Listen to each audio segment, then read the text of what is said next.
Hello everyone, जैसे कि आप लोगों को जानते ही हो कि यूपी में जो है लेखापाल को लेकर के एग्जामिनेशन हुआ है और मेंस एग्जामिनेशन का आप लोग वेट कर रहे थे। तो फाइनली जो है यूपी में लेखापाल को लेकर मेंस एग्जामिनेशन का अनाउंसमेंट कर दिया गया है।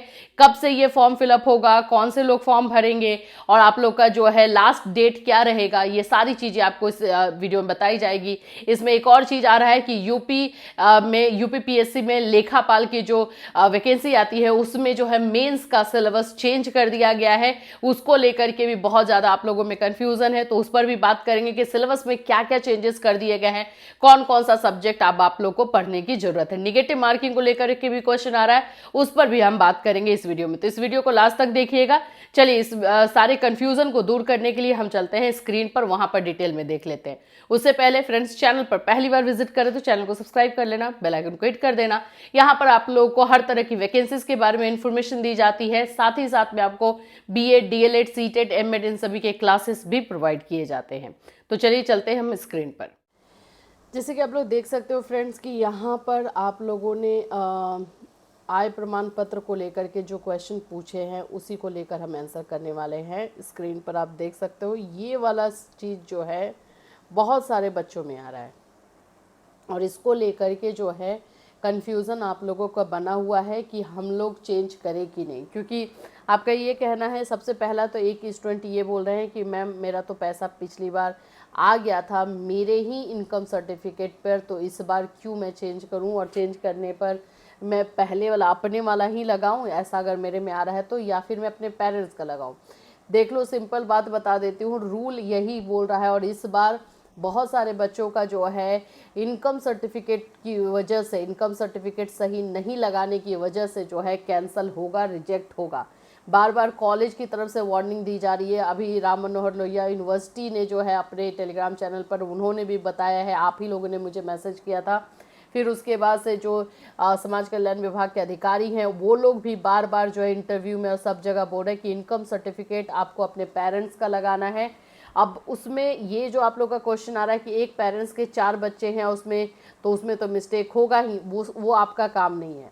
ऑफ कोर्स एक बच्चे के 4 पेरेंट्स हो सकते हैं, एक पेरेंट्स के 2 बच्चे हो सकते हैं, 4 बच्चे हो सकते हैं, तो उसको जो है डुप्लीकेट इनकम सर्टिफिकेट करके आ जाता है स्टेटस में और उसको कॉलेज लेवल से सही कर दिया जाता है। तो income certificate any how parents का ही होना चाहिए। अब एक दूसरा कंडीशन जो ये बताया जा रहा है, जो स्टूडेंट ने बोला था कि मैम हमने तो अपने फादर का ही लगाया है लेकिन फिर भी हमारे में जो है ये वाला जो है हाईलाइट हो रहा है। देखो बाबू, आपने अपने फादर का भी लगाया है और फिर भी ये हाईलाइट हो रहा है, तो आप अपने फादर वाला ही अपडेट कर दो। ये चीज़ें जिसमें भी हाईलाइट हो गई, यानी कि ये रिक्वायरमेंट आपका फिर से मांग रहा है, आय प्रमाणीकरण मांग रहा है और वो आपको करना पड़ेगा। ये बात एकदम ध्यान से समझ लीजिए। दूसरे किसी के कहने में, जैसे कॉलेज वाले बोल रहे नहीं नहीं तुमने तो किया हुआ है, रहने दो बाबू, बाद में जब आपको नहीं मिलेगा तो उसके बाद वही कॉलेज वाले बोलेंगे कि ऐसा तो नहीं होता था, इस बार हो गया, तो फंसोगे आप ही। दूसरी चीज़ है कि जब भी आप इसमें किसी भी तरीके का चेंजेस करोगे, क्योंकि अभी करेक्शन का टाइम चल रहा है, किसी भी तरीके का इसमें चेंजेस आप लोग का हाईलाइट हुआ है अगर आप करते हो तो आपका पहला काम होगा कि सारा आप लोगों को अपना फिर से प्रिंट आउट निकाल करके कॉलेज में ले जाके सबमिट करना है। कुछ जगह पे ऐसे भी बच्चे मैसेज कर रहे हैं कि कॉलेज वाले ले ही नहीं रहे।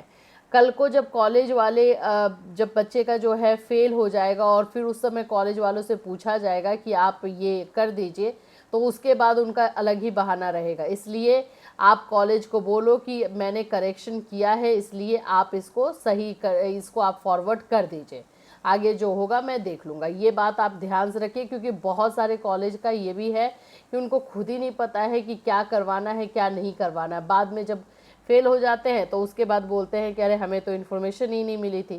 तो ये बात याद रखना है, किसी तरह का चेंजेस आय प्रमाणीकरण का आपका अगर ये हाईलाइट हुआ है तो आपको करना है, चाहे आपने अपने पेरेंट्स का लगाया हुआ था या अपना लगाया हुआ था। जिसने अपना लगाया हुआ है तो तुरंत के तुरंत ही कर लो, नहीं तो फिर फंसोगे तो उसके बाद बोलते रहना। दूसरी चीज़ है कि यहाँ पर स्टेटस में हम जब आ रहे हैं तो OTR अपडेशन को लेकर के दे रहा है, ये सभी बच्चों में नहीं आ रहा। Request for update in OTR ये आपका किया हुआ है और फिर भी जो है आप में अगर हाईलाइट हो रहा है तो आप इसको जो है अपडेट कर दो और अपडेट करके अपने कॉलेज में जमा करो। देखो ये वाला अगर अपडेट करते हो ना, तो अगर डॉक्यूमेंट कॉलेज में जमा नहीं करोगे तो भी चलेगा, लेकिन फिर भी मैं सेफ्टी रीज़न के लिए बोलूँगी, क्योंकि कुछ भी करेक्शन हम अगर कर रहे हैं ना और हमारे में कुछ इस तरह से आ रहा है, तो रूल यही बोलता है कि हमें उसका जो है प्रिंट आउट निकाल करके कॉलेज में जमा करना है। अब यहाँ पर कॉलेज वाले ड्रामा कर रहे हैं कि हाँ तुम्हारा तो सब कुछ है ही, तो फिर हम तुम्हारा क्यों ले लें। उनको रिक्वेस्ट करो कि सर ले लीजिए, अगर नहीं लेते हैं तो अलग बात है, लेकिन आप उनको रिक्वेस्ट करोगे। हो सकता है ना कि जब उनको फॉरवर्ड करने को आएगा तो पुराना वाला ही आपका फॉरवर्ड कर देंगे। तो ये चीज़ें आप लोग को ध्यान में रखनी है। अगर मान लो कि सिर्फ request for update in OTR आ रहा है, तो ये चीज़ें आप में नहीं आती। संस्था हेतु आवेदन प्रिंट करें, ये नहीं आता। लेकिन अगर ये आ रहा है दैट मीन्स कि आपको प्रिंट आउट निकाल करके अपने कॉलेज में जमा करना है, इस बात का ध्यान रखेंगे। करेक्शन डेट के लिए टाइम अब ज़्यादा बचा नहीं है, तो जिनका जो भी मिस्टेक है जल्दी से जल्दी करेक्शन करें। अभी देखा जाए तो साइट ठीक ही ठाक चल रहा है, साइट में कोई इशू नहीं है, तो आप लोग इसको करेक्शन करके आगे बढ़ा सकते हैं। अगर हम अपने 25-26 सेशन वाले बच्चों की बात कर ले, तो आप लोग इसमें फॉर्म जो डाल रहे हैं अपना, अगर किसी तरह का आपका मिस्टेक हुआ है तो आप लोगों को जो है टाइम मिलेगा जनवरी में करेक्शन करने के लिए। अभी आप लोग जो है करेक्शन नहीं कर पाओगे, जो भी 25-26 सेशन के हैं। दूसरी चीज़ अगर मैं बता दूं कि आप लोग अपना स्टेटस ज़रूर चेक करते रहना, जो भी 25-26 वाले बच्चे हैं, कि आपका कॉलेज से फॉरवर्ड किया गया है कि नहीं। क्योंकि आप लोगों में बहुत बार ऐसा देखा गया है कि कॉलेज वाले टाइम रहते बच्चों को बोलते रहते हैं कि हम लोग फॉरवर्ड कर देंगे, लेकिन नहीं करते हैं।